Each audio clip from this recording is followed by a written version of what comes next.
বিয়া দিছি পড়তে মাইয়ার জ্বালায় যৌতুকের লেগা ওলার কিছু দেয় না, পোলার আঙ্গবাইতে যাইতে দেয় না। মাইয়া একা একা যাইতো, মাইয়ার মারধর করতো গেলে কিছু দেয় নাই। আজকেও মারছে। আমরা পুলিশ শাস্তি চাই, যারা যারা নিয়ে দিছে হ্যাঁ গো শাস্তি চাই। যে আমার অসহায় স্বামীরে ভুলাই বলাই আমার মাইয়া ওই দেশে এই দেশে আইনা দিছে, ওর বিচার চাই, ওর বিচার চাই। আর খুনির বিচার চাই, যে ওর স্বামী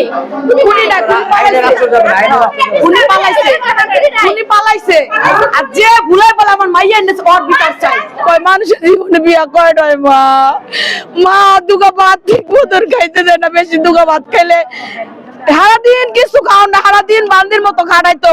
এত বড় ফ্যামিলিতে একটা কামের মানুষ রাখতো না, এত ছোট্ট মাইয়ার কাম করাইতো সব। বলবেন মা কয় বছর হয়েছে আপনার মেয়েকে বিয়ে দিচ্ছেন, কোনো বাচ্চা আছে কিনা, বা বাচ্চা পেটে, ঘটনা হয়েছে আমাকে এটা বাচ্চা বলবেন। পেটে। আজকে ওর মাইরা ফোন দিছে, ফোন দিয়ে কয় আমি ওরে মারছি। ওর এই মাইরা ফাঁসিতে ঝুলাইয়া ওরা ফোন দিছে, ওরা ভয় পেলে ফাঁসিতে মরে গেছে গা।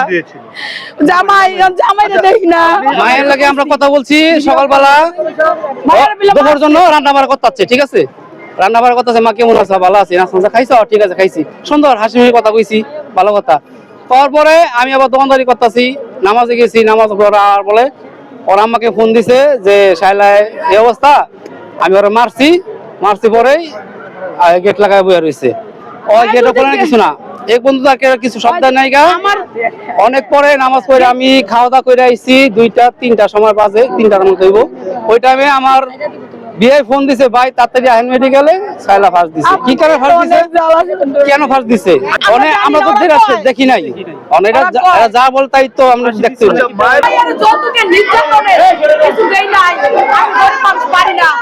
আমার মায়ের খুন করছে, আমার মাই অনেক ভালোবাসতো স্বামীরে, ওই তো মা জীবনে কটা বিয়ে বহে, এটা মানতো না, খালি মারতো রাইতাইয়া, ফিরা ঘুরে ঘুমাই থাকতো, চাইতো।